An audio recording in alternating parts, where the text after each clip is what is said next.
બાકી અસંત રહેવું હોય તો કરે કરો. મહાપુરુષની વચનોને ધ્યાન ન દેવો. ક્યાં તમારા ઉપર જબરદસ્તી છે? આ તો તમે તમારું જીવન પોતે જીવવાનું છે આપણે. એટલે તો આ જે મહાન બુદ્ધ છે એ બુદ્ધની આપણે થોડીક એક જન્મ અવતારની વાત કરી. બુદ્ધનો જન્મ અવતાર નેપાળના લુંબિની ગામમાં થયું હતું 553 ઈસવીસન પૂર્વ 553ની સદીમાં. બુદ્ધનું મૂળ નામ સિદ્ધાર્થ હતું. હવે એ તો આપ સૌ બુદ્ધની જીવન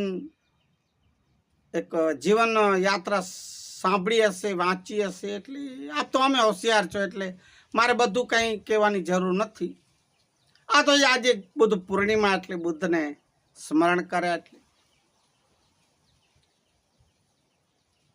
તો મૂળ નામ સિદ્ધાર્થ હતું. એક દિવસ સિદ્ધાર્થ જંગલમાં નીકળી ગયા છે આત્મજ્ઞાનની પ્રાપ્તિ કરવા.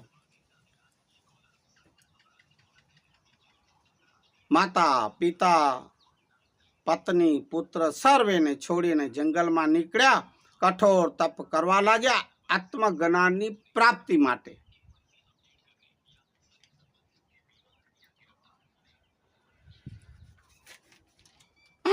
અનેક વર્ષોના કઠોર તપથી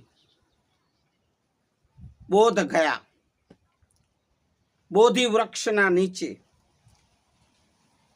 એમને આ દિવ્ય જ્ઞાન પ્રાપ્ત થયું. આપ બુદ્ધના ફોટા જોયા હશો, ચિત્ર, કે લગભગ એક વૃક્ષ નીચે જ બુદ્ધ બેઠા હોય છે સમાધિ ધ્યાનમાં. એ બોધિ વૃક્ષ છે. ત્યાં એ બુદ્ધને દિવ્ય જ્ઞાન પ્રાપ્ત થયું હતું. અંતરચક્ષુ ખુલ્યા હતા. આત્મજ્ઞાન પ્રાપ્ત થયો હતો.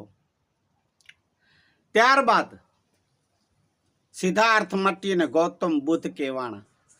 એ ગૌતમ બુદ્ધ.